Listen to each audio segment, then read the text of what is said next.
नमस्कार, मी प्रगती पाटील तुमचं स्वागत करते माझ्या चॅनलमध्ये। आपण आहोत आपल्या डहाणू येथील श्री अष्टविनायक आर्ट्स मध्ये।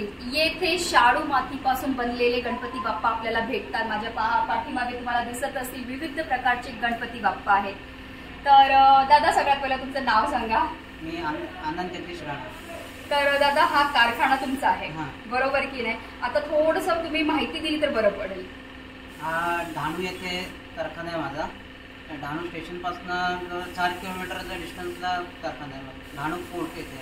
डहाणू फोर्ट येथे। आता तुमच्याकडे शाडू मातीपासून गणपती बनतात? हो, पारंपरिक पद्धतीने आम्ही बनवतो। शाडू मातीपासून बनवतो, परंपरागत बनवते। बरोबर, आमचा व्यवसाय आहे। अच्छा, म्हणजे साधारण किती वर्ष झाली असतील? 80-85 वर्ष झाली। अच्छा, एवढा जुना कारखाना आहे। आणि ह्यांच्याकडचे गणपती कुठे कुठे दिले जातात दादा? अहमदाबाद पर्यंत जातात। अहमदाबाद, सुरत, बडोदा, नंतर वापी, सेलवासा, मुंबई साईडला वसई, मीरा रोड, भाईंदर, विरार, नालासोपारा।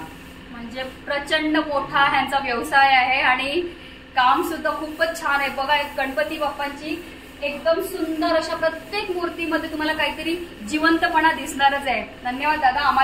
आम्ही दरवर्षी ह्यांच्याचकडनं गणपती बाप्पा आमच्या घरी घेऊन जातात आणि मी आवर्जून सांगेन, शाडू मातीचेच गणपती घेऊन जा। दादा, शाडू मातीचे गणपती घेण्याचा फायदा काय? विसर्जनाला पहिले तर पारंपरिक पद्धतीने म्हणजे शाडू मातीच पूजा करावी, का विसर्जनाला त्रास होत नाही। बरोबर, ही पाण्यात मेल्ट होऊन जाते माती पूर्ण। बरोबर, म्हणजे गणपती बाप्पांची विटंबना होत नाही। बरोबर बरोबर। कसं तुम्हाला समुद्रात तुम्ही विसर्जन करता, समुद्र काठी किनारी लागतात ना, परत ते खंडित अवस्थेत तुम्हाला दर्शन होत नाही। बरोबर, म्हणजे हे सगळ्यात प्रामुख्याचं कारण आहे। शाडू मातीचं वापरलं तर आपण एवढे गणपती बाप्पा आपल्या घरी घेऊन येतात, पूजा करतात आणि त्यानंतर समुद्रामध्ये त्यांना विसर्जन केल्यानंतर ते एकदम वाईट अवस्थेत आपल्यापर्यंत येतात। तर ते पोचू नये म्हणून आवर्जून शाडू मातीचेच गणपती घ्या। हे एक उद्देश होता सांगण्याचा, जेणेकरून आपल्याला आपलं पर्यावरण सुद्धा चांगलं ठेवायचं आहे। बरोबर की नाही दादा? धन्यवाद।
व्हिडिओ आवडला तर एक लाईकचं बटन नक्की दाबा आणि जर चॅनलवर नवीन असतील तर चॅनलला सबस्क्राईब करा. गणपती बाप्पा मोरया, मंगलमूर्ती मोरया.